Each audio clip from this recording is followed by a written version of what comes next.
Heads only. I think we live, Dale. Let me see what we It's got. been a while since we've done a show. It's been a minute. I think we back. I hope they can hear us. Let me check. I think we got sound. Let me check something, Dale. Look like we got sound. Somebody let us know. Hold on. Boom, boom, boom, boom, boom. Let me see. Dale, can you hear me? Yeah, I can hear you. All right, perfect. I just want to do one more check before I go any further. I do not want to get in the middle of this joint and realize we ain't got no sound. Where the chat at? Where the chat? It says I'm live right now. Let me see.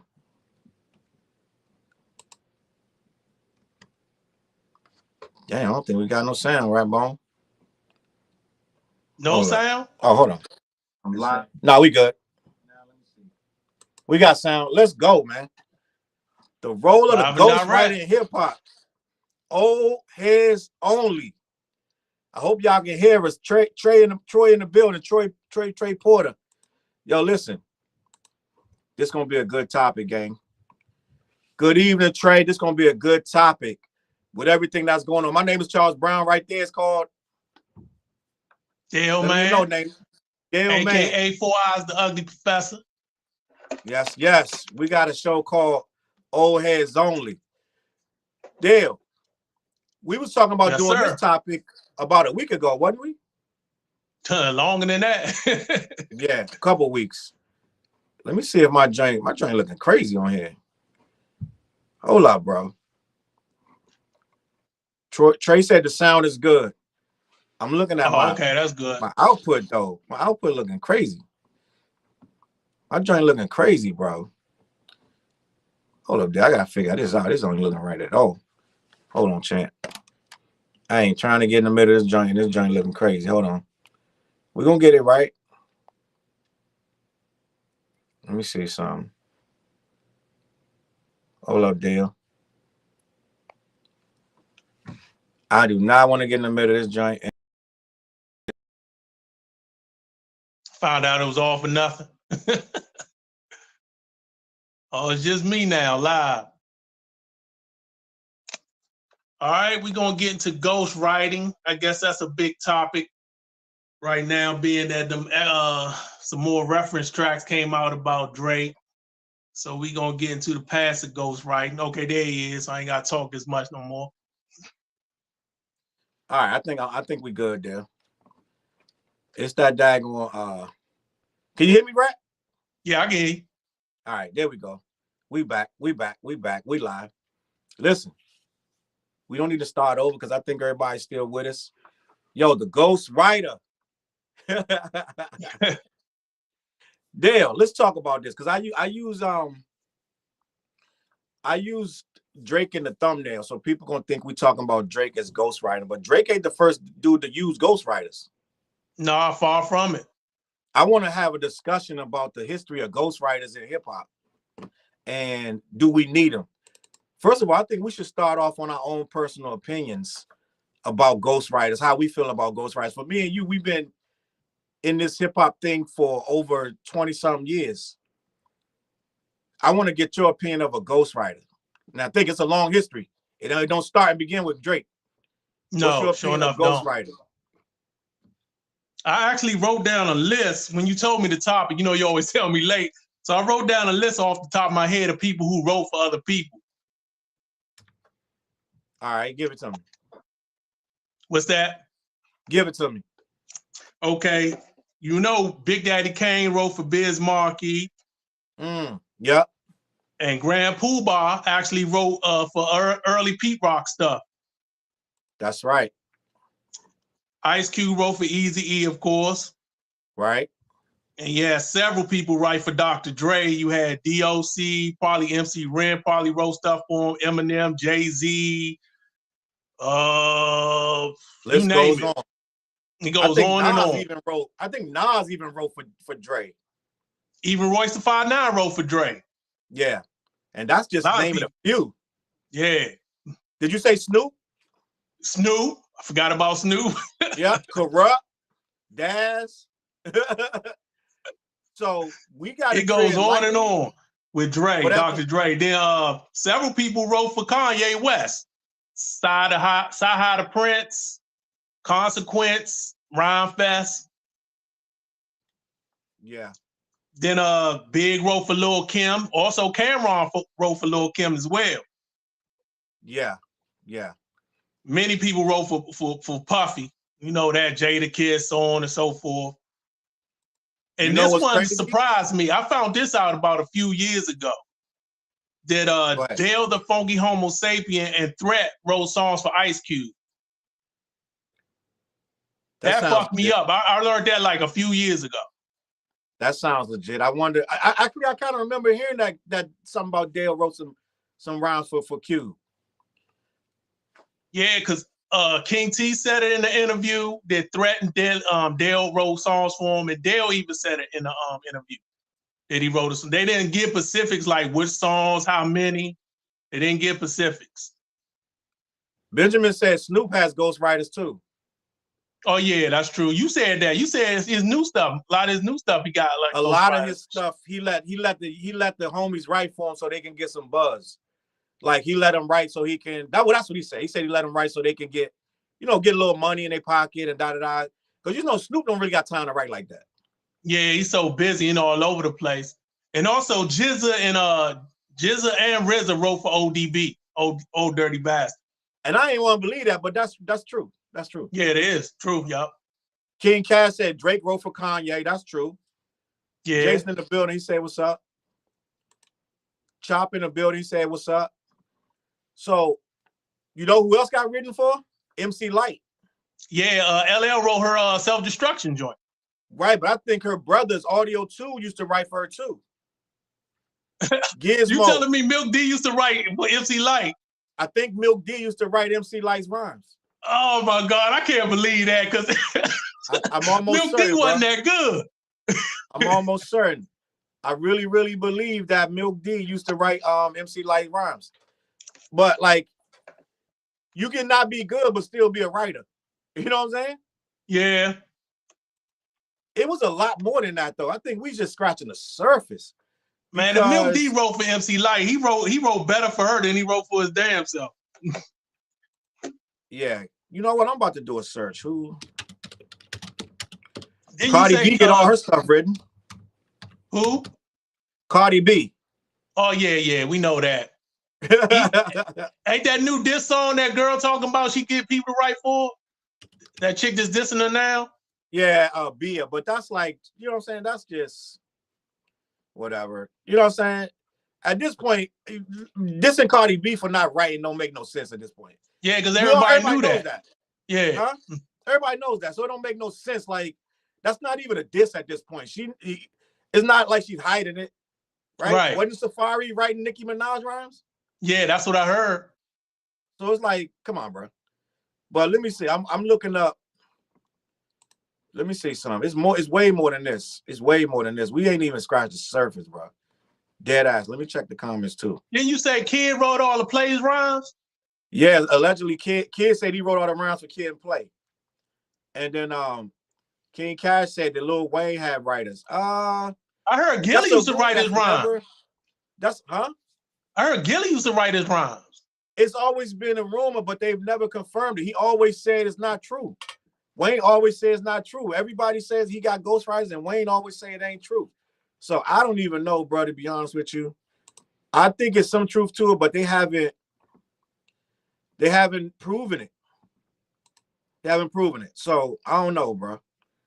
But let me check some. I want to see, because I know it's way more rappers. Before we get into how we feel about it, I know it's way more rappers that had their rhymes written for them. Some people say Pat was writing for Remy. I don't believe that. But you know. But what Pat wrote for, like after she got out or before she even went in? I don't know. Because they wasn't even together before she went in. Yeah, I don't know. But Iggy Azalea, they saying she got written for, which I mean, come on.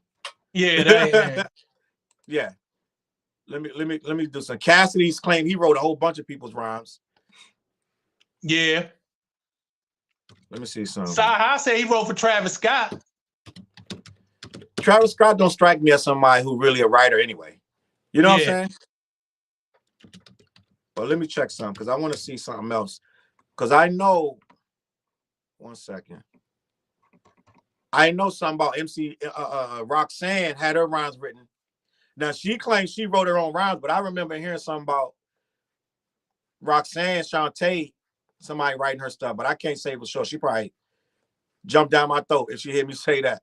But I know LL used to write for Run DMC. See, I didn't know that until I heard y'all your other podcast, the What Show. When you said that shit, I was like, I've never heard that shit before. He wrote quite a few of their joints. I'm trying to remember the specific. I think You Talk Too Much. Quite a joint. When you really pay attention, you're like, oh, that's got LL written all over it. Yeah, you fucked my head up with that one. I knew nothing about that. He got quite a few joints that he wrote for them. But yeah, so I want to talk about, first of all, their place in it. So does that disqualify any of these rappers? If you're going to, it's hard for me to put somebody in my top 10 if they don't write their own rhymes. With that being said, Ice Cube is in my top 10. So when I heard that a few years ago, I was like, oh man, I don't know if I can keep him in my top 10. So the thing about Cube though, we know Cube's but he wrote for other people. We know he's a writer. Yeah. And we know his pen game is crazy. So we can't take that away because that's I don't know to what degree they wrote. Yeah, right? See, I don't know either. So we can't just be like Ice Cube is disqualified. We don't know what they wrote, if they wrote, and what degree. Maybe they wrote a whole song and he liked it and was like, I'm gonna say that for you. I don't know what degree they wrote for Cube. From the interview, I'm not ready to give that. I'm not ready to give from the interview, it sounded like Threat and Del the Funky Homo Sapien wrote like a whole song for him. Now, if they did it once or twice, I don't know. But it came off like they wrote a whole joint for him. So let's just be honest. Back in the day, right, when hip hop was still being formed and figuring out what's what, it wasn't that bad to have somebody write something for you, right? It wasn't ideal, but it was a well-known thing that people was writing for people. So I think we started looking toward it being really bad as hip hop grew. But in the days in the 80s and in the early 90s, early 90s, you wasn't that frowned upon because you got your rhyme wrote. It didn't become a thing until people start saying who's the best. When people start trying to judge who's the best and he's the top nigga right now, that's when all that shit came into play. And think about it. You think Eazy-E would have said Ice Cube writes the rhymes that I say? He would have never said that if ghostwriting was looked at. The word didn't even exist. Ghostwriting didn't even exist. A lot of time we was in the studio, nobody wrote my stuff, but we would be in there collabing and just vibing on stuff, right? And be like, the stronger MCs would be like, yo, I got my whole rhyme. But the ones that's like need more help, they get help. Nobody was like, I'm ghostwriting. It was never a thing like that. You know what I'm saying? We were just trying to make a complete song. You was trying to make the team better. So I don't know. It was never as bad as it got right now. Right now, it's like the worst thing in the world. Let me check these comments. We got quite a few. Donnie said Mad Skills is the illest ghostwriter. Yeah, he I heard he did some ghostwriting, but I don't know for who. Salute to Donnie Battle. Yeah, he did do. Didn't Lil Mo, wasn't they writing her Lil Mo rhymes? Who, Mad Skills? I think he might have been writing Lil Mo rhymes. Bronx Keys said Remy still stands on she being the only one that writes her rhymes. I give her that. I believe she do. I believe she do. I believe it too. Donnie Battle said Mad Skills wrote for Mad Heads. Prince wrote for Mad Artists. Right, that's true. But Prince was we're not talking about R&B and pop. We know they don't care about that. That's not a thing in they genre. King Cash said, wasn't there rumors about somebody writing for Nas? That's never happened. It was a little rumor that Dead Prayers helped him write on that nigga album. I mean, but the dude from Dead Prayers said that wasn't true. That he didn't do that. That he didn't write. They make so many rumors, Dale. Like, you know what I'm saying? It's so many rumors, bro.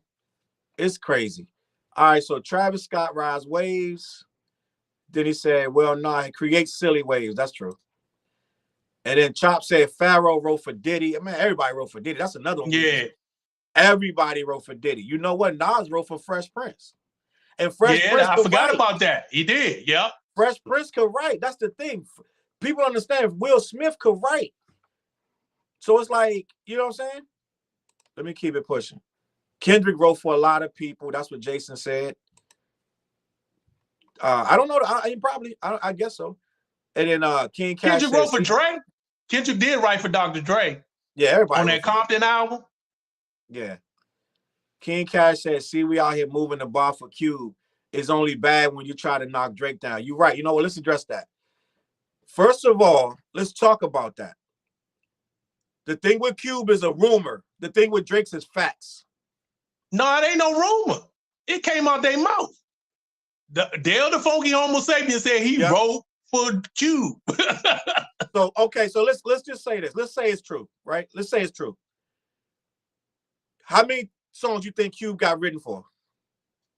I'm guessing one. At best. Maybe one. At best. If Dale the Funky Homo Sapien wrote that rhyme, he ain't write no more. Drake got every single album he got somebody writing on. And I'm not going to do a whole Drake conversation. We're not doing that. Because Drake is the most famous known guy with Ghostwriters. We will talk about King everybody. T said Threat also wrote a song for Cube too. So, but listen, even if they did, right? Cube has done enough work with his pen that we know what he did, that I'm not going to take it from Cube. If Dale the Funky, which is Dale the Funky Homo Sapien is his cousin. Yeah. Right? That's his cousin. If him and his cousin got together and wrote something, that's fine. Cube will still be in my top 10. Yeah, he's still in my top 10. I was wrestling with it for a minute, though. When I first heard all that, I was like, oh, man. But then I had to keep him in my top 10. That's the thing. That's like finding out Rakim had one song written for him. Mm-hmm. I'm not taking him out my top 10 for that. I'm just not going to do that because I understand, but the ghostwriter thing is somebody who's habitually getting written for. All of this stuff is like, it's 50% of their stuff is ghost written. You cannot be the top rapper like that. You can't be. Yeah. Chop said Rick Ross wrote for people. Lil Wayne even said that Ross wrote for mad people. And then Donnie saying Casual wrote a bunch of joints for Cube. Now put it like this: if it come out, I ain't never hear that one. if it come out that Cube had mad ghostwriters, then you would have to remove him. Yeah, I would definitely remove him. You can't be in my top 10 with a rack of ghostwriters, dog. If Dale the Funky Homo Sapien wrote something for Cube, that probably was 1988, 89, 90. You know what I'm saying? Like, and it couldn't have been that much. So I'm like, I wouldn't disqualify Cube for that. I need more information. I need to know what song, what he did, da-da-da-da. Like, it's a lot. I need more information on it. I need more information. Now, Donnie, you're going too far. Yeah, I can't see Souls of Mystery getting ghostwriter. He said Freestyle Fellowship wrote some joints for Souls of Mystery. Donnie, I'm gonna need some serious proof before I hear that. I disagree. I do not believe you, Donnie. Yeah, I don't believe that either. Myself. I don't believe you. And it might have been a lesser member of Souls of Mystery, a Domino or one of them dudes in the background. I don't believe that Souls of Mystery got no rhymes. And first of all, they used to go to freestyles together. They used to go to shows together. Why would you get one of them when they came up with you on the same upcoming on the march, the same like they were like friendly competition for them. Yeah, they're like friendly competition. Why would you give him that? Like I'm gonna give you that over me. Like out of all of this, you wrote for me. Like I'm never. I don't see that, bro. I don't see that, Donnie. Donnie, you got to call me. I don't see that. King Cash said Drake has done enough work with his pen and he writes for others. And let me see what else he said. I'm not saying you have to have Drake in the top 110, but to take him out the convo is crazy. Now, King, I'm gonna tell you why. I'm gonna tell you why I take Drake out the conversation. It's not just I take him out the conversation. It's not just that. I take him out. It's not just because he had a couple ghostwriters, right? It's a lot of reasons. For one, almost every lyrical opponent he came across, he didn't beat him. He only beat Meek Mill, technically. Yeah. He didn't beat Pusha. He didn't beat Joe Budden because he ignored him. He didn't beat He didn't even really beat Common. Yeah. He didn't even really beat Common. Didn't beat Kendrick. And Kendrick was the worst thrashing of all. Kendrick made it so that Drake can't battle nobody else again. Now, but I don't even base that on. I don't even base my opinion on his battles. His L's he taking the battle. He just doesn't. His music doesn't move me that way. Like he never made a classic album, in my opinion. Yeah. He definitely got to have at least one classic album to be in my top 10. And I'm gonna tell you something crazy, Dale. We can have this conversation. I'm taking J. Cole out of any top 10 conversation. Well, he was never in none of my top 10. No, he was inching in mine. He was inching in mine. He was knocking people. I was interchanging Cole and Kendrick. Like my top 10 was fluctuating, especially my top 20. He definitely was in my top 20. Because I was like, this kid putting in so much work. He's doing so much nasty. Like, he's just doing a lot. And I was like, he got to be in there. But this fiasco about apologizing and deleting I'm never, ever going to, I can't. You can't be in I can't start a basketball team if a dude's scared to shoot against his own players. Like, you got to be balling in practice and in the game, bro. I need you to get it in, bro. I can't have you backing out. So I'm removing Cole from top 10, top 20 conversation, just dead ass. I'm sorry. And somebody could dispute that, whatever. He just haven't, well, I don't really knock him. I don't knock him nearly as much as you do for that apology. He just never made an album that I consider a classic. So that's why he's not in my top 10. Yeah. But we need him. You know how they say, we need you on that wall. We need him though. You know what I'm saying? He got the potential to make a classic. We need that. And he got the potential. There's no question about that. I'm rooting for him. I like him. I think it's potential. I think he's making good albums, Dale. So yeah, he making good albums. He make good albums. He don't make bad albums. I don't think you got to make a classic to be in the top conversation. You know what I'm saying? In my top 10, you got to have at least one classic. Because everybody in my top 10 got at least one classic. So how I'm going to knock them out if they also got other good albums as well? Facts. So Jason said Daz Effects. I don't know if anyone wrote for them, but they were always dope. Chop said Sauce Manley? Sauce Money. Sauce Money used to write Money. Sauce Money, Max B wrote for Jim Jones. I can see that.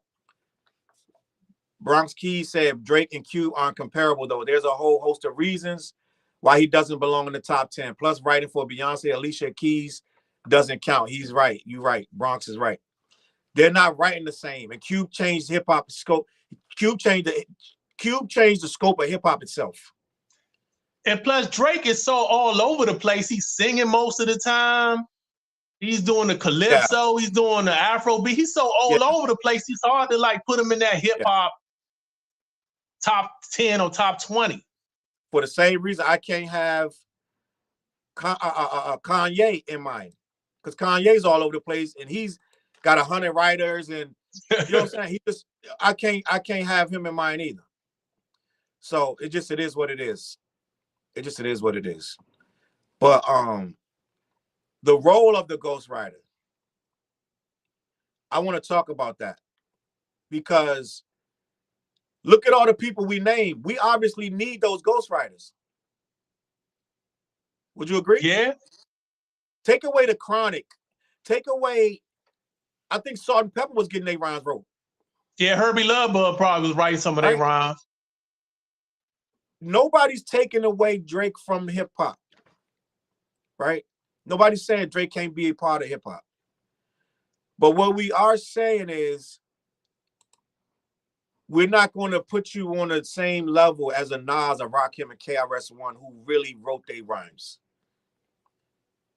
I don't feel like, I'm going to be honest, I don't feel like you can be even jumping into people's conversations if somebody got to write your rhyme. Like, you can't even, to me, Kanye can't step to a rhyme writer and try to diss him. You know what I mean? Mm-hmm. You can't even diss a dude that really write their rhymes if you don't write. Now you can do it, but it's almost invalid because I'm like, that's your ghostwriter saying that. Yeah, that's crazy. Wasn't some rumors that through this battle between Drake and Kendrick that Drake had even writers on his battle songs? Is this song? They're saying that, and one of the I think it's Family Matters has somebody writing credits on the side of it. So yeah, that's crazy. If you're still, they're saying that he didn't even write back to back. They're saying Daylight wrote back to back. So it's like your biggest battle win, somebody wrote it. That's crazy. Stop battling. It's almost like dude a fraud, man. I hate to say it. Not dead ass, but listen, I don't want to get too Drake on this. Bronchi said the bars he wrote for Kanye were weak. Who we talking about back at that time? Oh, for Drake. And then King Cash said, if you don't think Drake has a classic, that's wild, but I guess that's the difference of generations. Is that a generational thing? I like, first of all, I think Kendrick got classics. They in the same generation. Yeah, but no, he's talking about the sound. He's talking about if you think Drake don't got classic, it's probably because he's trying to say your ear is older.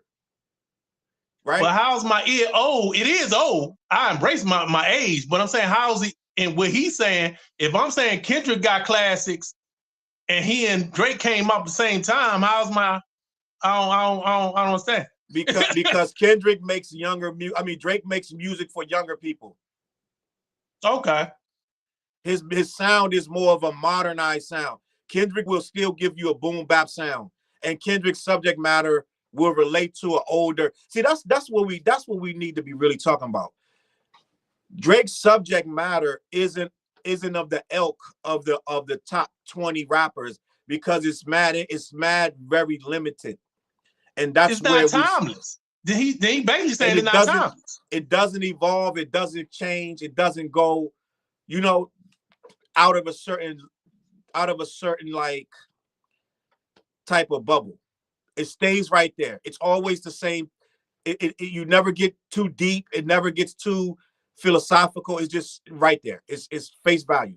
So that's why people like. So I get King Cash, and I understand what he's trying to say, and it is to a degree generational, because a lot of younger kids gonna say Drake got 4 classics, right?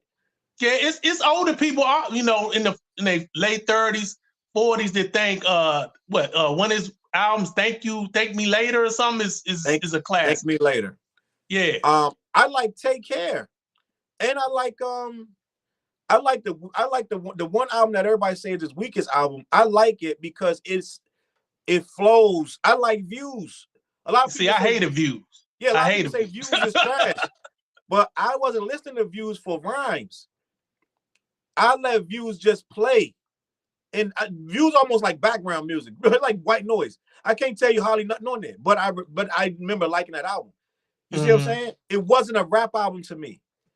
That's the difference. So, like, if you're looking for a pure rap album, then you're not getting that from Drake. He said that years ago. He said, "I'm never going to just rap." He said that. He's like, "I'm never going to just rap." And on the what do you say?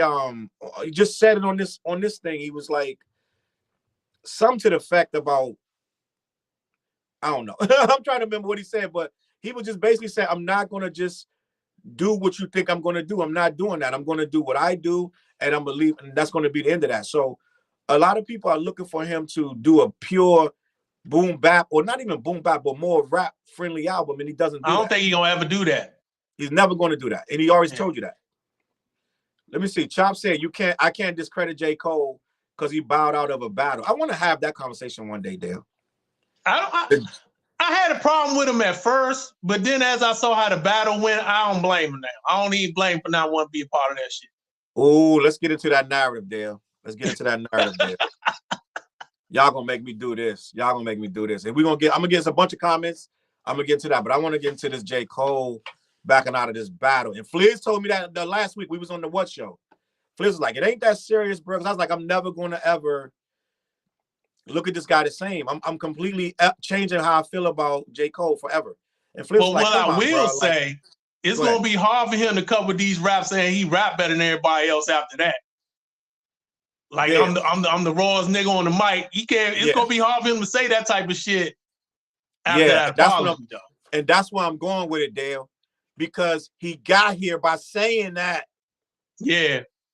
You see what I'm saying? No, people not listening to me, bro. They're like, looking at how like you just said, the narrative, looking at how the battle turned out, he did the right thing, right? Dale, that's like me going into a shooting range with a gun, and I'm shooting everybody's targets. I'm hitting everything. Bop, bop, bop, bop, bop, bop. I'm in it, bro. I'm shooting everything. I'm the first person shooter. Then another dude come in, he starts shooting at my target, and I'm like, you know what? I'm good, fam. You got it. No, you was shooting. You was shooting. You said, I dare somebody to get in the way. Soon as Kendrick got in the way, he bowed out. That's not true. The spirit, bro. That's not what we do, bro. I would have rather he said nothing. Yeah, he shouldn't have said nothing. He should have said nothing rather than make a record. And this is what people don't understand. He didn't bow out because he didn't want to be negative. He bowed out because the record he made was trash. That's what people don't understand. They like, J. Cole had the foresight to know that the battle was going to. J. Cole just made a trash record. It was like, you know what? I don't even want to try no more. I'm good. I'm going to bow out. So he didn't bow out on some noble shit. And that's what people not understand. They thinking like he just came to his senses, his spirit. And he said, that was the lamest thing I ever done. He bowed out because the record was trash. Y'all was in the chat, Dale telling me it was trash. I was trying to defend it. Y'all was in the chat telling me it was trash. I'm the only one in the chat defending it. Y'all going in there like, come on, it's lazy. All that stuff is lazy. I'm in the joint trying to defend. I'm like, nah, I'm trying to defend him.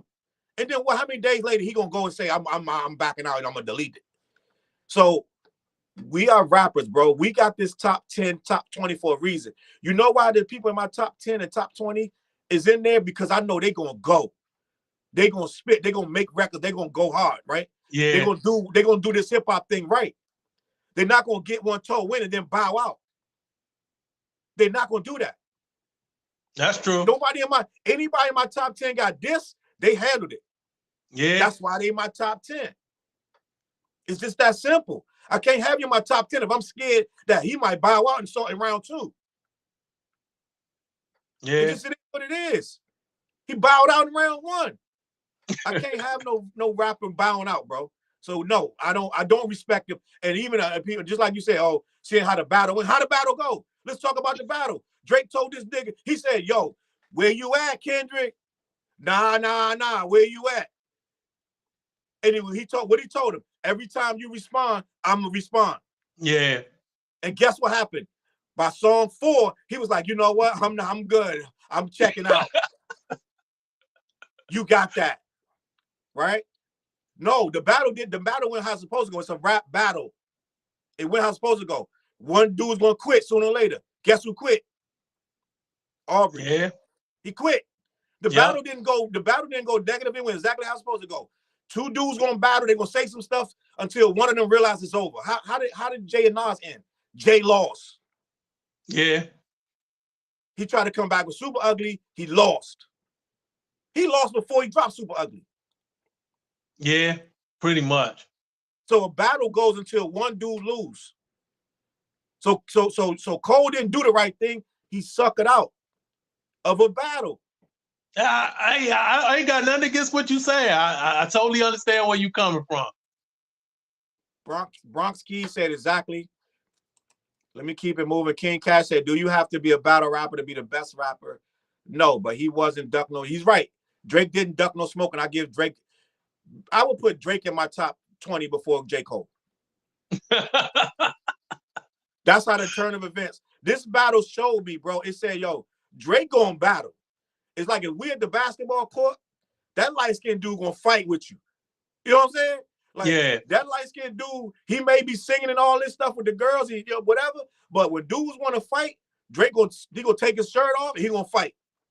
Win, lose, or draw. I don't know what Cole might get on his bike and ride away. Let me keep it moving, bro. Sean Bates said the DLC wrote some verses for Snoop and Dre. Yeah, I already said that earlier. Snoop conceded years ago when he did that Lottie Dottie song. He conceded years ago that I don't care what y'all think about me. Who? Snoop. When Snoop remade Lottie Dottie, Snoop was the biggest rapper in the entire world, and he remade an entire song. At that point, Snoop was like, I don't give a shit what y'all say. Yeah. And what year was that? Was when Doggy Style came out, like in 95? About 94. 94, 95? 94, 95. Why do I not remember this? I need to look it up. Why do I not know when Doggy Style came out? This is wild. Bronk Key said he only wrote Family Matters. Names Anamway said, but a lot of people are saying Drake isn't hip-hop. They're calling him a pop star and an appropriator. He is a pop star. Yeah, he's a good entertainer. He can rap when he wants to rap now. Don't get me wrong. He can rap his ass off. Appropriator is a harsh word, and we would need to have another conversation. Listen, I wouldn't argue for him not being an appropriator. Let's say that. But somebody can make a case. I wouldn't argue. I wouldn't want to be his defense attorney against him being an appropriator. No, I wouldn't go that far with him. Right? Now, it's because you got to look at how it's played out. We can have that conversation another time. Let me see something. Bronx Key said all the other three was him and 2-3 other dudes. Yeah. Jason said, I agree. King Cash said that was Cap. He wrote back to back. I don't want to believe that Daylight wrote. And I had a video. I put a video clip out, and I said that I didn't believe that he wrote that Daylight wrote back to back, and they killed me. They was killing me in the comments. They're like, why don't you believe it?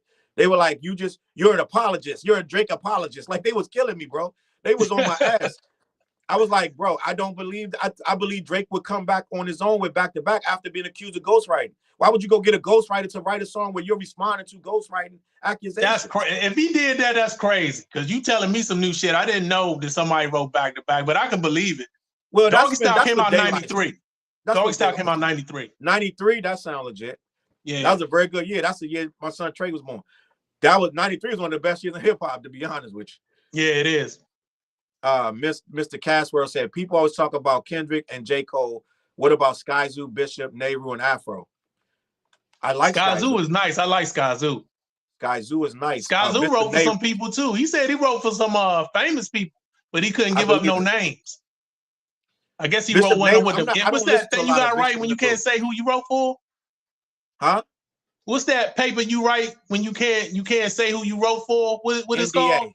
NDA. Yeah, he said he wrote for some famous people, some big names, but he couldn't reveal their names. Yeah. I rock with Skyzoo. Now, Bishop Nehru, I don't know him like that. Afro, I don't listen to a lot of that. So you're right. We need to talk about them more. Maybe the next show, we can do a show. We're going to do a show about all underground. They'll know a lot of underground. I know a lot of underground. Is he talking about Bishop Lamont or is it said Bishop Nehru? So that's all one name? I guess so. I don't know. We got to look into that. Bronx Key said the problem with the Go conversation is a lot of people don't go back far enough to consider who laid the foundation for the beginning of time in hip hop. Now, I'm going to be honest with you. This is going to sound crazy. And I know I might offend my political connection. I know some people are going to get offended. But a lot of them dudes wasn't no goats back in the early 80s. Grandmaster Caz and all these people. They were good. Don't get me wrong. They were good. But they didn't transcend past that time. Yeah. Right? As soon as the style changed, 99% of them dudes was washed. Yeah, even Run DMC had problems. I'm going to be honest. I'm talking about before Run DMC. He's talking about Grandmaster Flash 3 and 5, Treacherous 3, all them 80s rappers, right? They were good and they laid the foundation. Nobody's taking nothing from them. And some of them was really nice. But them rhymes, they rhyming surpassed that type of style. So they can't be considered goats when they're doing ABC 1, 2, 3. And I'm not saying that all of it was ABC 1, 2, 3, but that's the foundation. Right? That's like saying somebody who created the Apple computer is going to be considered, once we got iPhones and stuff, you know what I'm saying? Like, you look at Steve Jobs and Bill Gates, they surpassed the Apple. They surpassed that era. They went on forward and began to do more technology-wise and to create more. a lot of the rappers from the era. Remember, Kool Moe Dee was holding on for dear life. He surpassed that level. Kool Moe Dee is from that original era. Yeah, he is. Kool Moe Dee battled Busy B and took out Busy B. Busy B was on the run of a lifetime with his battling. Nobody could beat Busy B. Kool Moe Dee grabbed the mic and battled Busy B. Busy B didn't even know it was coming. He battled him, beat him bad in front of the crowd, and forever changed. The reason you have battle rap the way it is because Kool Moe Dee, the way he took out Busy B. That's what happened. But let me see something. I'm gonna make sure I'm on because it's telling me something freezing. You still see me, Dale? Yeah, I can see. Let me just make sure I'm still on. I do not want to be in the void and whatnot, and the joint ain't working. But it looked like it's still working. So what I'm saying is, with people like that, they didn't surpass. Like, people don't say people from that era is the GOAT because they wasn't good enough to maintain it. We say Nas is the GOAT because Nas is still to this day doing some great music. Right. And that's not the criteria. Like KRS-One is in my top 5 forever. Yeah, he's in my top 5. Top five forever. Yeah. And somebody might say, why you keep KRS-One in there? Because he what he's done. And you kind of had to hear all that stuff to understand what he's done. My top 5 is going to go like this. Rakim, he wrote his raps. KRS-One, he wrote his raps. I'm going to put Nas, he wrote his raps. And my top 5 changes around, but I'm going to go ahead and put Jay in there, he wrote his raps. I'm going to put Biggie in there, he wrote his raps. And I'm going to keep going. I'm going to put LL in there. LL Cool J wrote his raps. Ice Cube wrote his raps until for the most part. until otherwise determined that Ice Cube did not write his raps. Scarface, he wrote his raps, right? Yeah. Until otherwise noted that he didn't write his raps. And I'm trying to. So my thing fluctuates, and like I said, I'm putting Kendrick in my top 10. He's in my top 10. He's in the back end of my top 10. At this point, Kendrick has earned that spot. Being the biggest, and if I did Tupac, did I say Tupac? No, you didn't. But he in yours. So Tupac, I'm gonna put Tupac in my top 10. So that's my top 10 right there. KRS, Rakim, Nas. Did I say Biggie? Jay-Z? Yeah, you said Scarface, Biggie. Ice Cube. You got LL in yours too. LL, and I know I put somebody out that I really wanted in there, but it fluctuates. At last, it's like it'll fluctuate. Sometimes I'll have this guy, that guy, da. But let me check this. Let me check the comments. King Cash. I think Willie D wrote for Bushwick Bill. What?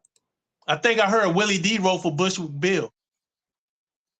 Yeah, that was understood though. That's never been back in the day. Yeah. But Bushwick Bill never wrote one rap ever. Yeah, I can believe that. He wasn't a rapper. He wasn't a rapper. He never wrote none of them raps. He was like a hype dance man, hype man dancing and stuff. He was a dancer before he was a rapper. Yeah, Bushwick wasn't no writer. Name said there's a generational gap. Ye, Drake, and Kid Cudi was my introduction to rap. Kid Cudi. I didn't connect to gangster rap or conscious rap at the time and didn't realize how resistant old heads were to melodic rap. All right, let's have this conversation. It's not that we're resistant.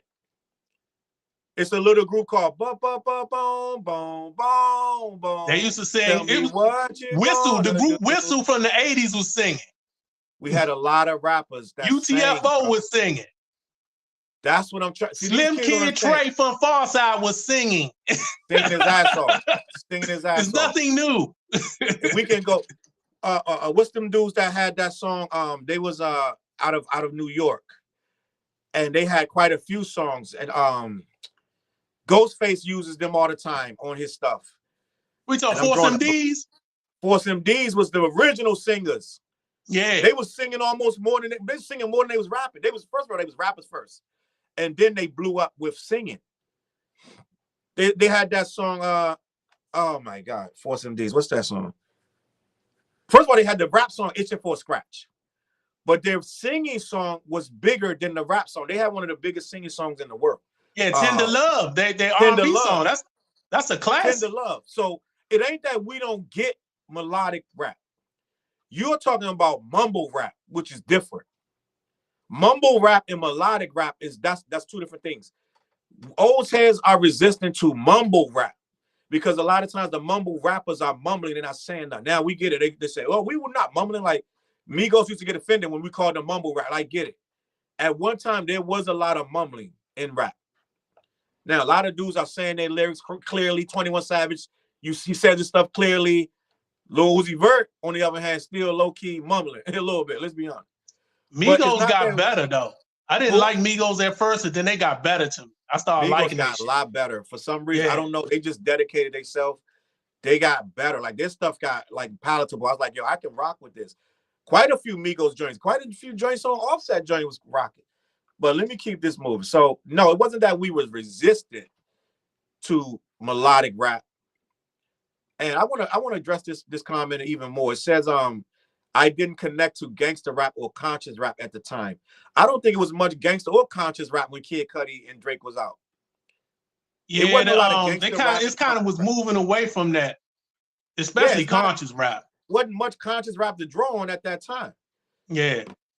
So I understand. Don't get it wrong. We listen to a lot of music from a lot of different angles.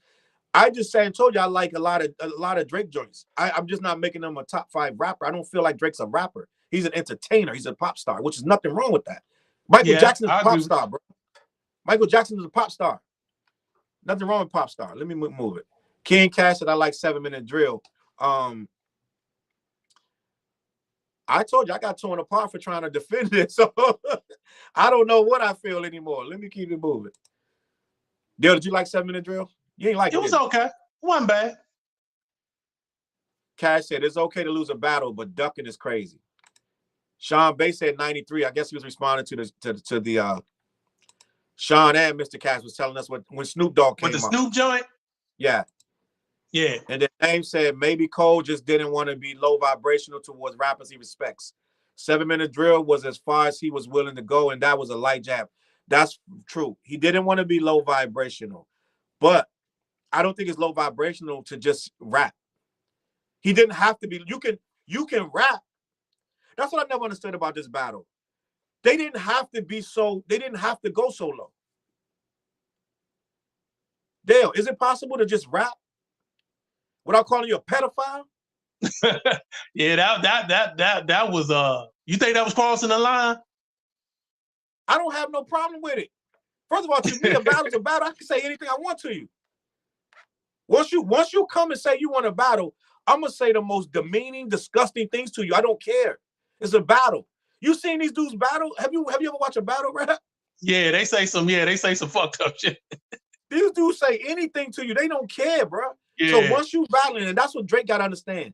You're stepping into this battle realm, and these people was taking up for Drake like, oh my God, this guy is saying the most heinous things. He's putting a tag on him that he can never. Yes, he can. First of all, don't battle them. Don't battle. He didn't have to battle. He didn't have to say nothing. Yeah. All he said was, F the big three, it's just big me. You ain't have to battle. You wanted to. But but Kendrick to say LeBron and Stephen Curry need to watch their kids around them. Don't battle him, Joe. Joe, that was crazy. Baca got a weird case. Why is he around? Like, listen, don't battle him. Don't battle him. Listen, to me, we already saw what Pusha did. I feel like Pusha said tick, tick, tick. That man is 666. Yeah, right? He went hard with that. He went hard. You already know they're gonna go hard. Don't battle. Leave it alone. If my brand is pop star, I'm not ever battling. You ain't never gonna get me and get me in no battle. I would be 0-100 with these dudes. I would have never battled one of them. No, but Drake loves that battle shit. He be hosting them battle raps and he be putting money towards them battle raps. That's what I'm talking about. He think he won a battle. He think he won a battle. He not ready for that because Kendrick would have battled him for 10 years and never made another. He don't understand this. This dude is insane, bro. He doesn't care. He would have battled him for 10 years. Drake lasted 2 months. He lasted 2 months. This dude would have battled them West Coast niggas get greasy with their battle raps, yo. Don't care. He would have kept it going. That's what I'm saying. Don't step in the battle round. That's what Cole did. He stepped in something he shouldn't have stepped in. Let's keep it moving. We ain't talking about Ghostwriters no more. Hold on. I know we totally got off that subject. He said, correct me if I'm wrong, please, but there wasn't a time where LL was given a hard time for being too soft and genocentric. I feel like I remember that convo back in the day, but I could be wrong. He's 100% right. LL was always making a comeback because LL was always getting dissed and he was always getting taken out of hip-hop conversations. And he was always if anybody remember, Dale, and be honest, Dale, every single LL album was a comeback album. Yeah, he had a few comebacks. The nigga could have dropped the album a year ago, and this next album is a comeback. That's because he made albums that people like was shitting on, like that Walking with a Panther joint. Yes. People were shitting on that joint and said he was done. So that Mama Said Knock You Out joint had to be the comeback album. Facts, and by the time he dropped it, it was already when that Walking with the Panther, LL was already washed up. Right? Well, that album is the reason why they was calling him washed up. That was only his third album. Yeah, that was his third album. But remember, his previous album was Bigger and Deffer, which was a hit. Everybody loved that joint. Yeah, you're right. But Radio was first, right? Yeah. Then Bigger and Deffer. But then right after Bigger and Deffer, hip hop started to change. Yeah. It got a little more aggressive. It started to get funkier, like funky, but like it started to get a little more soulful, and the sounds would change. Tribe came in, changed the whole game. Tribe and De La rap was changing. Not to mention all the gangster stuff that was coming out and yada yada. So LL was already washed by the time he did his comeback. So then what came after that was what was after that was you talking about after Walking with a Panther? After Walking with a Panther, was it Mama Said Knock You Out? That was his comeback album. Mama Said Knock You Out. Another comeback. Comeback. So LL was looked at for being too soft because he was doing exactly what Drake was doing. He was walking a thin line. He had his female, what can I say? 99% of your fans wear high heels or something like that, right? Yeah. LL catered to his female fans, but he wanted that respect from the men. And that's why he was always looked at the way he was. And that's exactly what Drake going through. Now, the difference with LL... They're very similar in a way because both of them was for the ladies, but both of them was willing to battle. Very. Now, the difference is, well, then again, LL lost to Cannabis. They've lost. They both have lost sometimes. Let me keep it moving. Let me see. Katie in the building. She said, Drake and Nicki suffer from the same problem.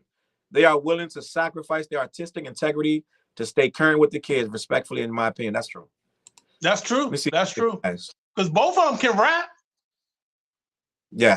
Both of them can rap their ass off. They just choose to make pop songs. You know what drives me crazy about Nicki Minaj, bro? That lady got so much potential. Nicki could have been our Lauren, bro, or close to it.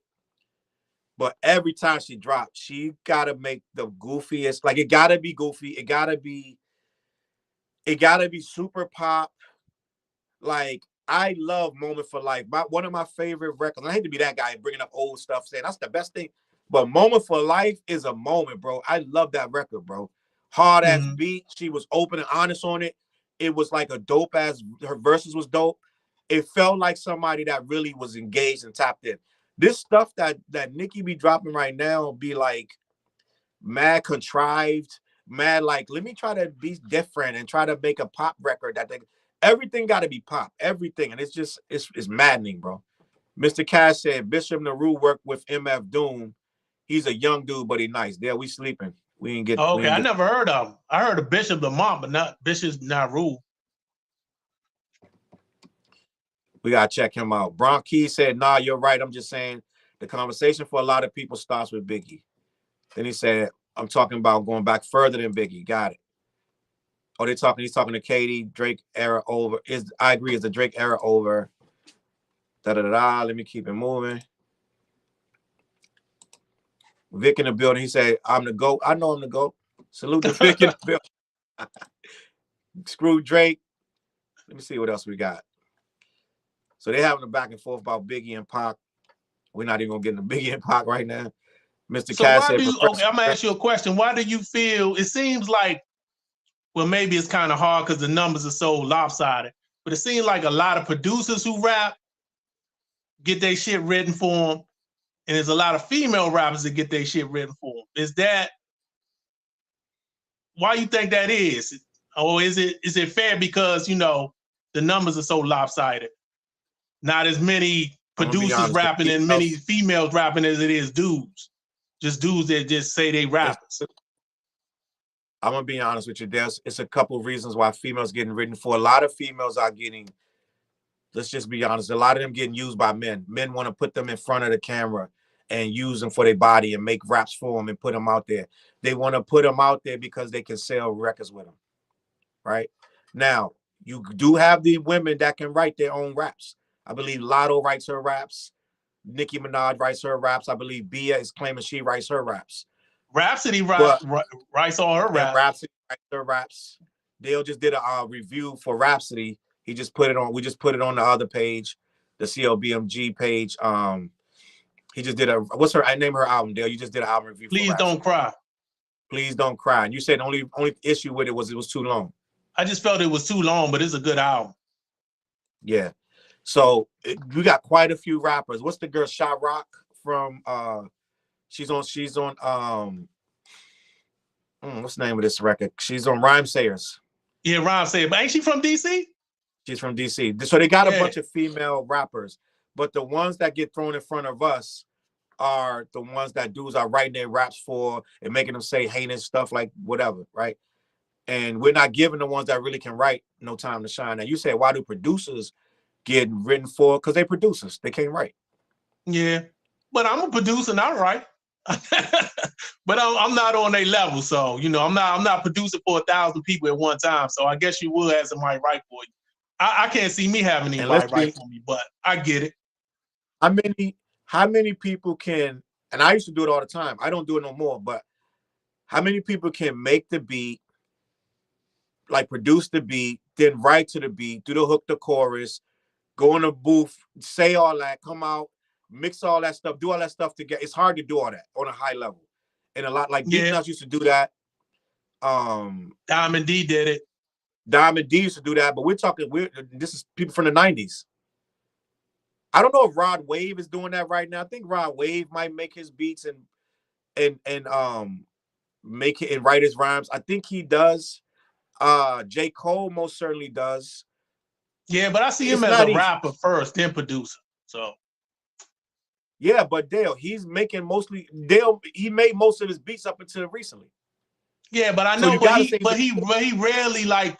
I'm talking about producers we see first as a producer. Like I see Diamond D as a producer first, even though he write his own raps. You see what I'm saying? Because he started out producing other people, then he started making his own album. You know what I'm saying? That type of thing.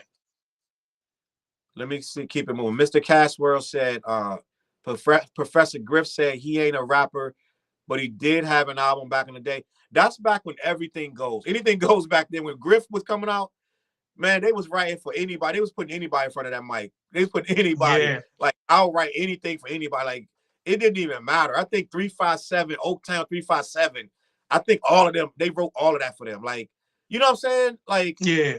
MC Hammer, I don't even know if Hammer wrote all his stuff. Like, it was like anything goes back then, bro. Anything goes. Let me see. Tender Love, that was when we were trying to figure out Tender Love. Willie D once gave Bushwick Bill them hands. He did. They fought more than once. Bushwick Bill and Willie D could not stand each other. They did not get along. He did not go to Bushwick Bill's funeral because he could not stand him. He hated him. Even when he died, I heard that. He's like, I'm not going to pretend like I like this man. I did not like Bushwick Bill. So did you see that little nigga Bushwick Bill fight Willie D? Willie D ain't no small dude, Joe. No, but Dale, it's called low center of gravity, bro. A low center of gravity, you trying to punch down. It's hard to hit a midget. Yeah, I mean, that had to be funny to see that shit, Joe. I know Scarface probably in the corner laughing his ass off, faking like he want them to stop. Y'all go ahead and stop that shit. Laughing. I plug my mic in. But my phone dying. But look, let me see. Damn, I swear they was an R&B group. We was talking about Force MDs. Force MDs was a rap. They were called the Force MCs. Then they changed their name to the Force MDs and started singing. Full Force. I don't know. Full Force rapped a little bit too, right? A little bit. Katie said, mumbling the auto-tune just don't please my ear. King Cash said Drake wasn't done with the battle. He was going to drop again to the shooting in front of his house. He said, I would be interested to see how the war takes form now from the battle after the politics behind the scenes. Yeah, they stopped it. The higher ups was losing too much money. They're like, we can't have our #1 star being looked at as a pedo. So we gotta stop this because his career is way too important. They invested too much money into him. Yeah. Katie said LL and BDK realized that women and fans that spend money. I'm sure LL dried his tears with all his money. Now she's right, but Big Daddy Kane's career was forfeited. He lost because he catered to the women too much. When Kane dropped, was it Taste of Chocolate? Yeah. When Kane dropped Taste of Chocolate, Kane's rap career was over. Especially his album after that, The Prince of Darkness. Woo! That was terrible. Was even worse. Terrible. And that right there, Dale, was when Kane started trying to get the younger guys to sharpen his skills.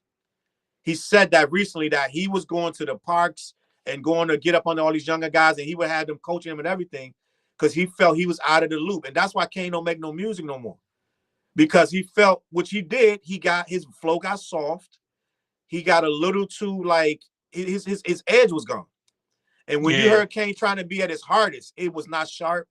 It was mad, like it was weak. Kane had got weak trying to do all them girly ladies, hanging out with Madonna and all this. He was in that damn, what was it called? Playgirl magazine, just goofy stuff. Yeah. Kane is a cautionary tale, to be honest. Big Daddy Kane is a cautionary tale. I wonder why he couldn't do what LL did. Like LL was able to maintain the battle raps and maintain the braggadocious raps to also give the ladies what they want. And he had a long career and made a lot of albums. I wonder why Big Daddy Kane couldn't do the same thing. Because he was trying to do what LL was doing, but he couldn't get the success that LL had. He couldn't maintain his success. Better, bro. Some people just better. Some people just better. Yeah. I think LL adapted better than he did. And like I said, LL was always making comebacks, so he was used to doing comeback. Kane didn't know how to make a comeback. Once Kane started slipping, he fell. Never came back. Let me see. That's crazy because I think Big Daddy Kane is the better rapper than LL. But he just couldn't do what LL did. You know why Kane not a better rapper? Because LL has way more years rapping than Kane. Yeah, on the whole, I would not put Big Daddy Kane over LL. But I'm talking about, if we just talking about rapping, I think Big Daddy Kane could rap better than LL. We just talking about rapping, not the album making and all that stuff. And I'm saying, I agree to a degree. I feel like in theory, he should be. He's more technical. But LL has a wider range than Kane. Just better. I think Kane's sharp, but Kane. But does he have a logic? Because Big Daddy Kane could get conscious. LL didn't really do too much conscious stuff. But what I'm saying is, LL horizons was broader than Kane. Kane really only had 2 lanes. It was braggadocious and conscious. The girl stuff never really worked. Yeah. That's true. He tried it a lot. It just didn't work. It never worked. So it was like either braggadocious, and he didn't really do that much conscious. He did consciousness like what's he at? Well, he in that 5% nation, so they gonna always drop that knowledge here and there. He dropped it. He got no big ass records of consciousness. All of his the Black and Proud joint or whatever it's called. Not Black and Proud. It's something conscious record. Right, but all of that stuff we talking about is in a 2-3 year period. Yeah. I don't think Kane went past 5 years of dominance. No, he didn't. Because after that third album, he was done. Better. I feel like you're better if you can go, if I can make it 10, 15 years in the business and you can only make it 5, I'm better than you. Yeah. Yeah, I see what you're saying. In my opinion, if we both got similar skill set, but I can adapt 5 years later and then adapt 5 years after that and then adapt again, I'm better than you. Yeah. No, I would never put Big Daddy Kane over LL in my rankings, but it just seemed like Big Daddy Kane could actually rap better than him. He just, I don't know. He just made the wrong decisions. And I understand what you mean, but I'm going to go on the other fence to that because really, Kane, it seemed like he could rap better than him. But over the years, it proved that he only had a short window of where he was rapping better than him. Yeah, you're right. Was rapping longer. You know what I'm saying? You're right. LL had better, bigger songs. So it's like, is he really better? You know what I'm saying? Yeah, like, he's not. Overall, he's not better. You're right. Because it seems like he should be, but overall, he's not. We're going to pinpoint probably 5-10 songs of Kane. Like, when Kane did that battle against KRS-One, we quickly realized Kane don't really got that many records. Well, that's what I was saying before the battle. I said, I don't see how he can compete with KRS-One. He did a bunch of freestyles. Yeah. And he to me, he did a better job than KRS. But going in, his performance was better. His performance was better. But you hear Big Daddy Kane every now and then be on somebody's feature within the last 10 or 15, 20 years, and he'll kill it. Yeah. Like he'll do a feature with Ghostface, kill it, do a feature with Conway, kill it. So he'll show up every now and then, be on somebody's joint and kill it.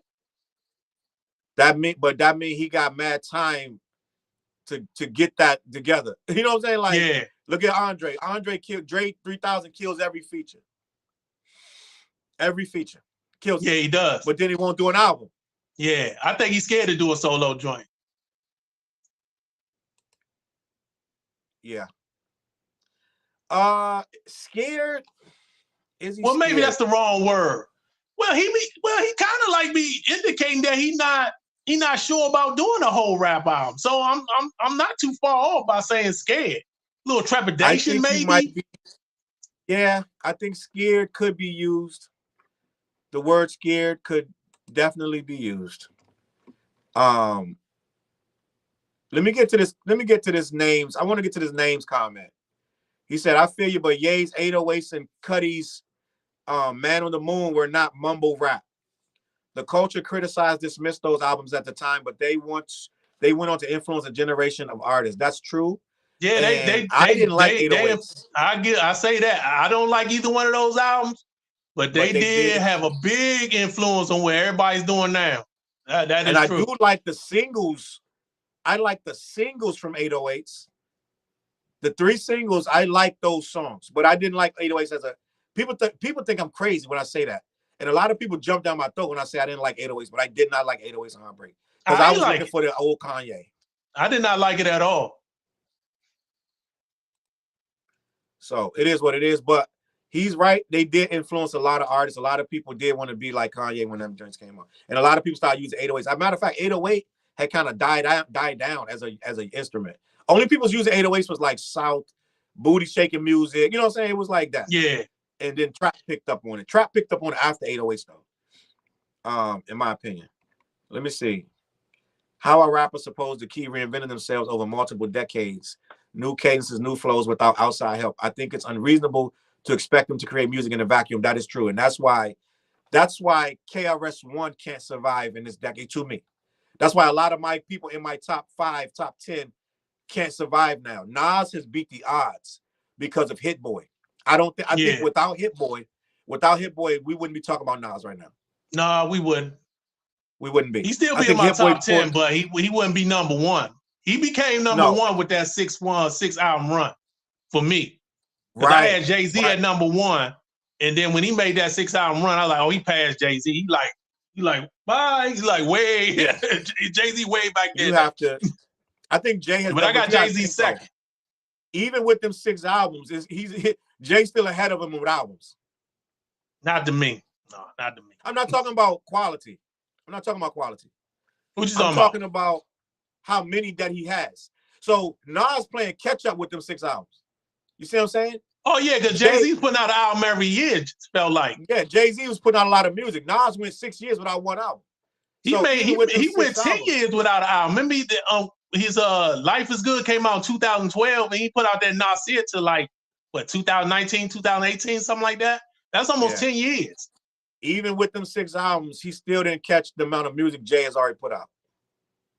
That's now, interesting. I got double check that. Yeah. The quality of it is top notch. Like Nas has lived up to what he was supposed to be. Like the promise of what Nas was, we got it. Yeah.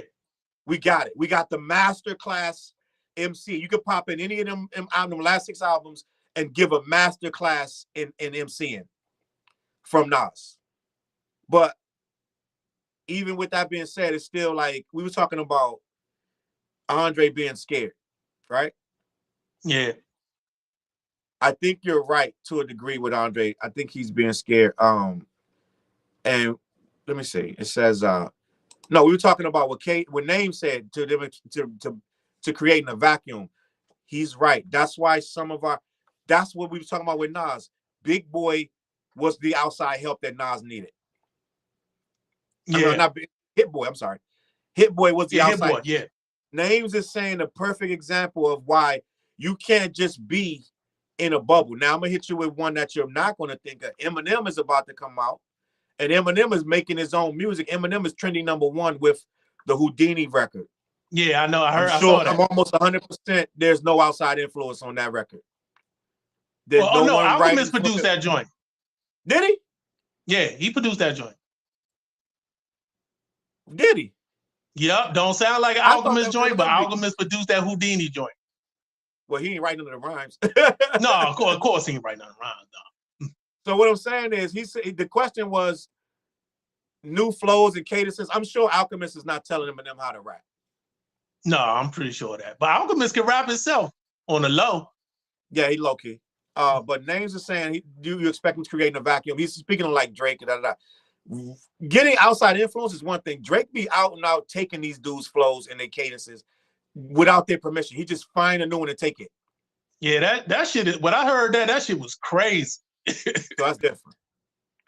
And I'm gonna get to your question. I see you, King Cash. Let me get to that. But it's Katie said if it was Playgirl Centerfold that killed it for BDK. When he did that Playgirl, yeah, it kind of hurt. I mean, the ladies liked it, but I didn't see it. So I was like, this dude washed.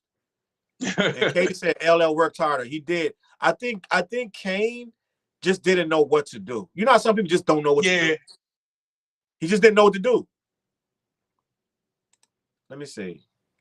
No one ever talks about Schoolie D. That's my man. But Schoolie D had a very short window. He influenced the entire gangster rap culture. Yeah, he's credited as the first gangster rapper. He was the first gangster rapper, and he couldn't get beyond his first 2 albums. Schoolie D fell off hard and fast. Is he the first? Is he the first MC to come out of Philly to be signed? I don't think so. He might be. I just watched that thing on. You gotta watch that thing on Netflix. It's a show on Netflix and talks about it breaks down. It's it's like 3 seasons too. And it breaks down evolution of rap or hip hop or something like that. Something like that. That was a dope ass show. I really appreciate. I hope they come back with it. King Cash said, "What makes you a top rapper in the game, in your opinion?" I'm gonna get to that question. I want to see a comment. If Kendrick disappears for 2 or 3 years, can you still say he is the best, or do you need consistency? I do not feel like consistency makes you a top rapper. I'm gonna tell you why. Because consistency is the eye of the beholder. It's not how fast you do it. Like when everybody was telling Kendrick to hurry up and throw his battle rap out. It's about how good it is. If Kendrick waits 5 years and puts out another Damn, Kendrick will absolutely be the greatest rapper in history. Just gonna be honest with you. Yeah, I don't have a problem with you taking time, long as when you come back, you come back strong. Because we used to wait for the albums though, Dale. This thing about dropping albums mad fast, that's a new concept. We used to wait 3-4 years for another Daylight. Yeah. Right? We used to wait for albums, the quality ones anyway. The junk was coming out fast as you can get it out. Yeah. So we don't have no play. Now, let me ask this question. He said, what makes you a top rapper? Dale, you want to try this one? Because I got some ideas, but you have any? Well, for me, I'm heavy. I'm heavy on catalog. Your album is, to me, the mark of a good artist is to make good albums. If you can consistently make good albums, even the best of them got they stinkers, got they trash joints. But if you can make better albums than not, and you can have a long career doing it, and you write most of the shit, and you touching on different subjects, but you're not getting outside yourself. You got the wordplay. You can get deep sometimes. You can get socially conscious sometimes. You can get braggadocious sometimes. You can come with the battle rap sometimes. You can do pretty much all that on a high level. Then that makes a good rapper to me. Because you got some rappers that can rap their ass off that can't make an album say they like it. So. Yeah. So I want to delve into more of what you said right there. You said some of them got some clunkers.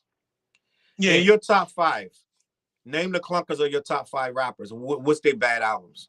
All right, Nas is number 1 for me, so I don't really care for Nasir that much. And I would say Nostradamus is not that good, even though it got some songs on there I like. But I would say maybe that's a clunker for his level, for his, you know. Yeah. And the nigga album, the Untitled album, is a little shaky to me too. Yeah, I can't. So he got 3 questionable joints. Jay-Z, I don't really care for Magna Carta. And Kingdom Come is shaky. I like the first half, but the second half is kind of bad. Just say so. He got like 2 or 3 clunkers. You know, KRS-One got a couple of them. KRS-One last album was a clunker to me. The one he just dropped last year. I thought it was better than the one he had before that one. I forgot though. You reviewed that one. You reviewed that other one he had too. I forgot the name of it. I didn't like I Am an MCRU one too, but I did like The World Is Mine. The World Is Mine. I thought his last one was better than The World Is Mine to me. I thought that was better than The World Is Mine. All right. He had an album called Chris Styles that I really didn't care for. I don't know if you remember that album. It came like in the 2000s. It's called Chris Styles. Didn't care for that joint. Nope. So he got his clunkers. And Rakim, he got the Master. I really don't care for the Master. I really ain't care for the 7 Seal either. So Rakim ready to drop a new album. Did you see that? Yeah, he producing it all himself too. He did what? He gonna produce the whole album himself too. Oh boy, okay. I didn't know that. He got a lot of features on it, like that new Ghostface joint. He leaning on features a lot. That Ghostface joint disappointed. Half of that Ghostface joint disappointed me, Dale. Yeah. I like the first half. Second half, I didn't like too much. First half was crazy. Then he started doing all this new school stuff. We need a conversation about why older cats feel they gotta try to do this new stuff. And you do gotta be relevant, but I don't think relevant means mimicking the young kids. Yeah. And I don't think relevant means dumbing down. Busta Rhymes' last album was total garbage. That's pretty much all he tried to do was get that new sound. It just didn't work. What is called Blockbuster? Yeah. That album was terrible. Blockbuster might be one of the worst albums I have probably heard in 15 years. It just got worse and worse. I think I like one song on that album. I listened to it several times too, trying to give it a chance. I like, this joint is terrible. It was hard to sit through. Yeah, it was hard to sit through. Bad. I was like, I can't even get through this. I said, why am I listening? I'm trying. I'm like trying. It was trash after trash. I was like, oh my God. And he had just came off a classic. That damn the Extinction Level 2. Yeah, that was a good ass album. Good ass album, damn near classic. And I'm like, how you get from that to this? But that's listening to them kids too much. Yeah. But let me see. Nostalgia is carrying M's Houdini record, especially that music video. I am getting, listen, I like Houdini. I understand. That's okay. There's nothing wrong with that. I understand what's going on. I like nerdy, comedic, goofy Eminem. I do. I like the video's entertaining though. I will say the video is very entertaining. Maybe that's why I like it, because I probably wouldn't listen to the song without the video. I probably wouldn't. But I like the nostalgia. I'm a nostalgia dude. I'm a dude that'll go watch Star Wars, a new one, where they clearly just fan servicing, and I'll still be like, you know what? I'm okay with that. I just like nostalgia. I like nostalgia, whether it's good, bad, or indifferent, right? So I like Houdini. I get it. He took abracadabra, made a beat, and made a rhyme, and I like the fact that he's bringing back something that was that's 20 years ago, Slim Shady. Yeah. So for him to bring it back and the whole world accept that, it is what it is. Why you don't like it, Dale? It's I don't know. It just don't do nothing. It's kind of silly to me, but I mean, he makes silly songs. That's what he does. But I never could get into his silly songs like that. Yo, I just did a reaction video. Yeah, I know. I watched it. Did you watch it? You see the part when I broke down the lyrics of that? Yeah. I broke down the lyrics of that, and I said, if you say this without the beat and you say it in a different tone, this rhyme is not a bad rhyme at all. If you listen to what he's saying, he's got bars in here, but it ain't his rapping. I think it's the beat more so for me. I don't really like the production on it. Yeah. It sounds like an Eminem beat. And I'm like, why would you go to Alchemist to make a beat that you will make?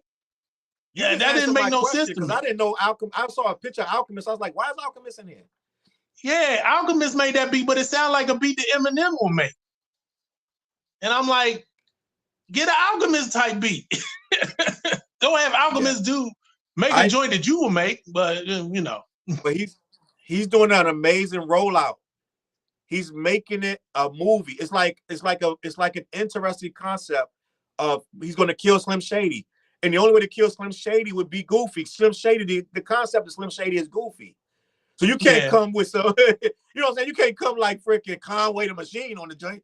He got to make it. He got to make it kind of like pop friendly, even though he got the rhymes. He got some rhymes, and he got to make the music a little more crowd friendly. So I get it. You know what I'm saying? I don't hate it. It's just something I wouldn't listen to on a regular basis. King Cash said, y'all don't have Lil Wayne in your top 10. No, he's not in my top 10. Damn, we sound old as mug. He's not in mine, but I would put him in he could be in my top 20, 25. But not it's the guys that's in my top 10 are too, they are too legendary to take them out. I'm just gonna be honest with you. And I like Lil Wayne, but anybody that knows about hip hop know Lil Wayne didn't get serious until the Carter. I think it was 2 or 3. Let me check. I think it was Carter 3. That was in the 2000s though. Carter 2. Hold on.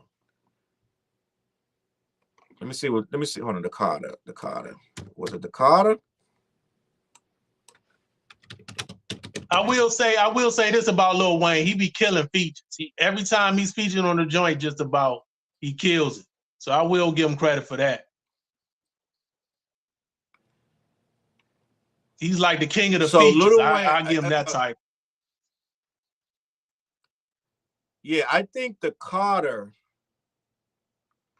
Let me just double before I say this, right?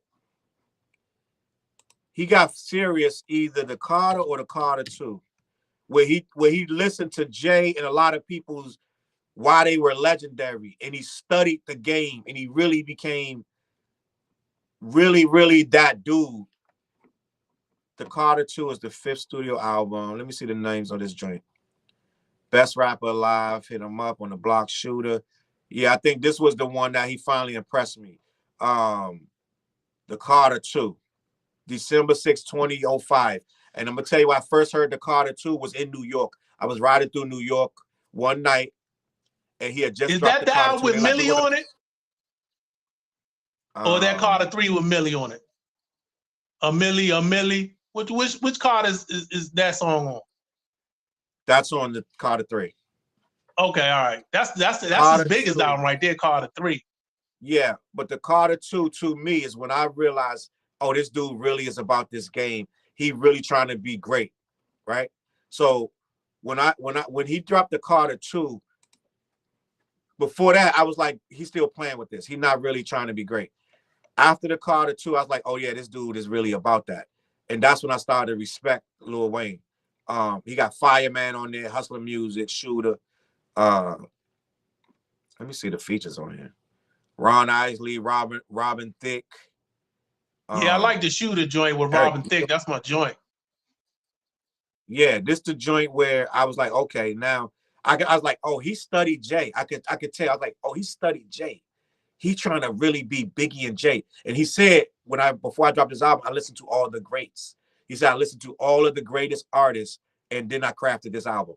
And that's what you got to do to make a classic. You cannot make a classic without listening to classics. You just cannot make it. And I think, let me see. Dame said, thoughts on Jack Harlow as a rapper. He's had one of the biggest hits this year. He went to a pop rap crossover format after this attempt to be more lyrical on Jack Man fell flat commercially.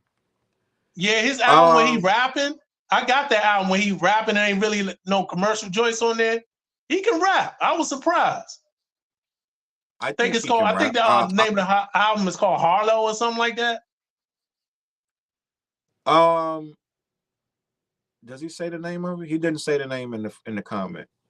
But I feel like I need more info on Jack Harlow. I feel like he can rap, but I think he's still doing a Drake impression and sometimes. Yeah, that's what a lot of people say. Yeah. And which is, listen, you gotta make your money, bro.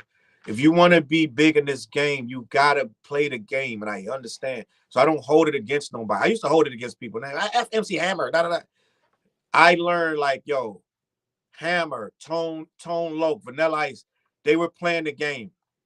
I get it. That don't mean I gotta like it or don't like it. It's just they let them do what they do, right? That's why I'm not one of these criticizers of like Drake and Lil Uzi Vert and all these guys. Let them do what they do. We over here doing this.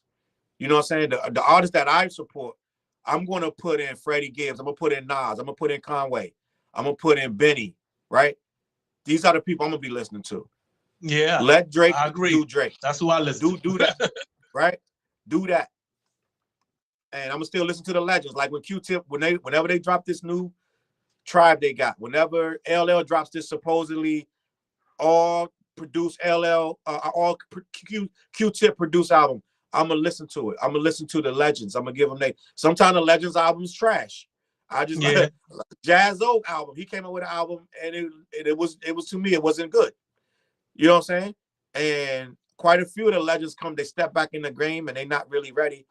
But I'm kind of curious about this Rakim album, though. I'm curious. I'm scared curious though. Like, please don't be bad. I don't want it to be bad. I'm gonna listen to it but I'm hoping that it's dope. We will see. We will see. You know what I'm saying? But I got a feeling Common and Pete Rock joint gonna be nice. It ain't dropped yet, right? I ain't miss it, right? No, the whole album ain't dropped. They got a single. Single's nice. Okay. All right. Real quick, what you thought about that Nas and Primo song? Because a lot of people was upset with Primo's beat. They were saying Primo went too old school. The beat wasn't bad, but it wasn't great either. It was just there, you know. It was a decent beat. Okay. Let me see something. I hope we ain't like mad choppy on this thing. I feel like we mad choppy. I'm gonna have to delete it. I think we mad choppy. But if we're not mad choppy, I'm good. Let me see what else we got. Katie said, I appreciate you guys. The conversation around hip-hop has really devolved in the past decade. That's true. So listen, let's wrap up this ghostwriter conversation. I feel like I don't have a big problem with ghostwriters until you try to say I'm the best. I agree. Totally agree with you. I don't have a problem with it too until you start trying to claim you're the best. Once you try to say you're the best, then we got a problem. Yeah. I don't want to hear you being the best when you got to go to Joe Schmo and get your verse. I can't rock with that. That's why I have no problem with Dr. Dre and Dr. Dre don't be like, I'm the best rapper in the whole world. Like, he just spit his raps. We all know he didn't write it, but I had to do argument. I've always liked Dr. Dre rapping. I've always liked his voice. Always liked him rapping on the mic. He just good, bro. Especially the second Chronic album, Chronic 2001 or whatever it was. He going on that joint. Yeah. I feel like he. I had a dude argue me down that there's no way that he doesn't write him rap. He said he thinks he's lying to people. He said Dr. I don't know why he would lie about that. Lying. That would make him even greater if he was able to produce and rap, write his own shit on a high level like that. It don't make no sense. But bro, I think we did enough. Let me just see something. I hope that everybody can still hear us. I hope we didn't like lose any type of steam. I know you never had nobody write for you. You've been rapping for a long time. Have you ever wrote for somebody? I wrote for a lot of people. I helped a lot of people with their raps. But I don't look at it as a big deal. I don't look at it as a big deal. Quite a few guys was like needing rap. I was writing whole raps for people, but that was in the 90s. I feel like now, see, I didn't know you wrote for people in the 90s.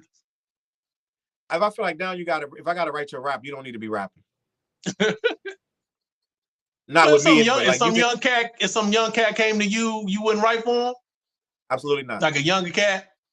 No. The thing is, I'm different though. I don't have no problem with ghostwriters. I don't have no problem with you getting your rhymes, bro. I have no problem. But for me to sit down and put my pen to the paper for you, me personally, I don't have the time to do that.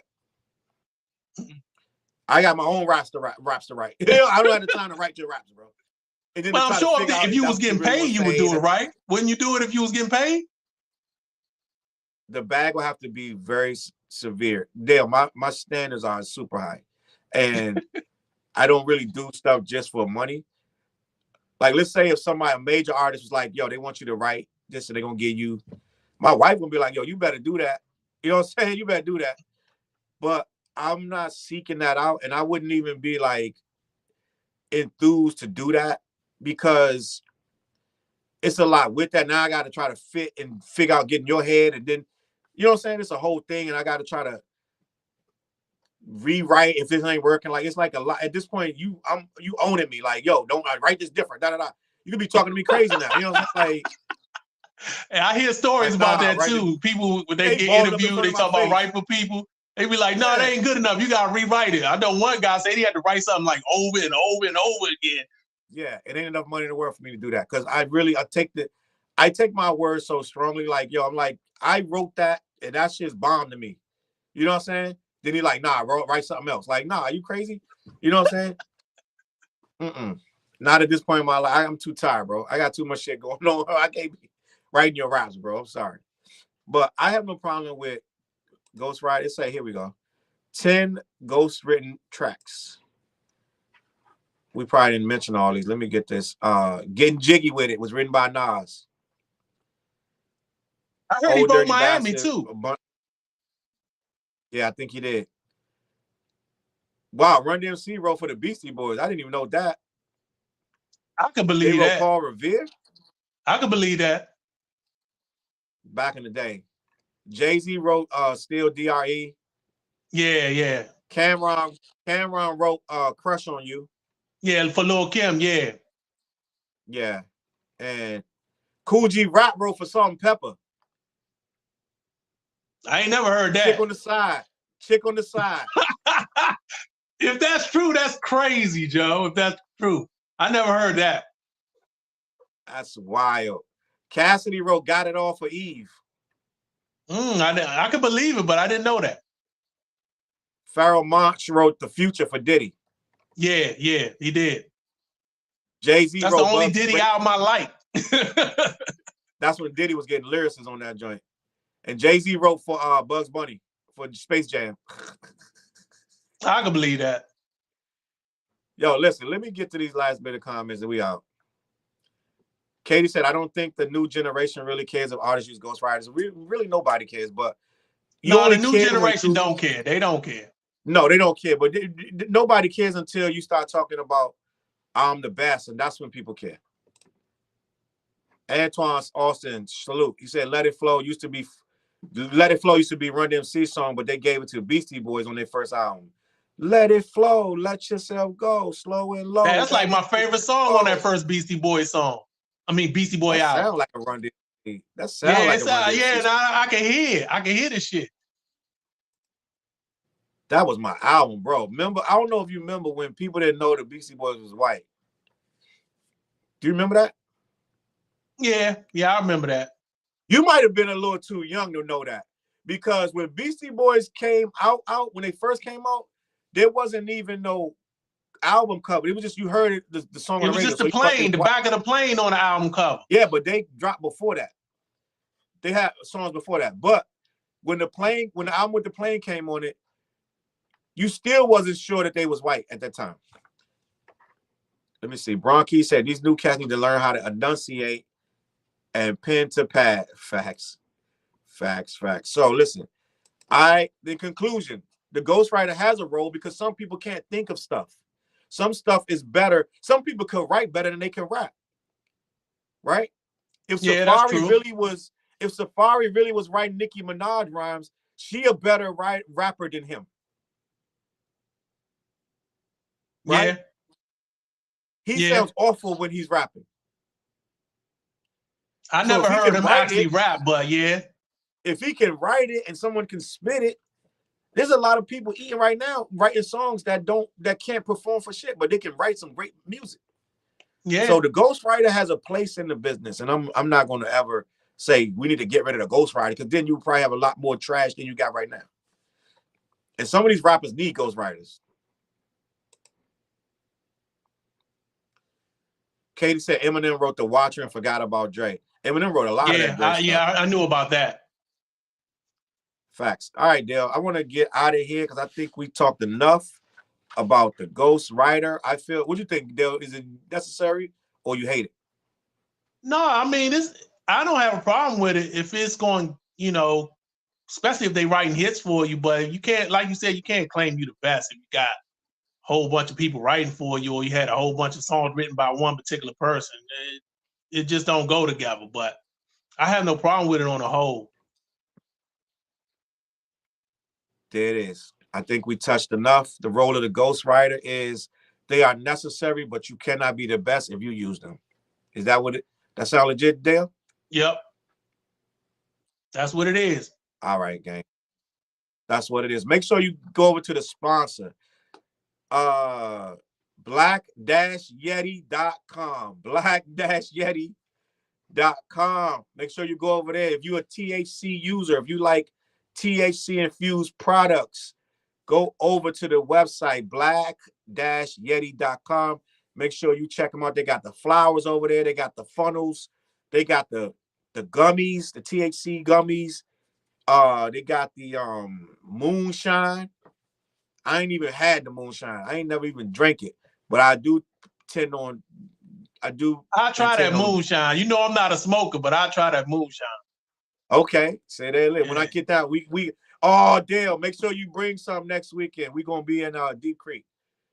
Dale, where I want to get it from Disco? What you talking about? I'm gonna have Disco bring it to you. We gonna meet in Deep Creek. I'm gonna have Disco drop that moonshine. I need the moonshine. I need the buds. I need the gummies.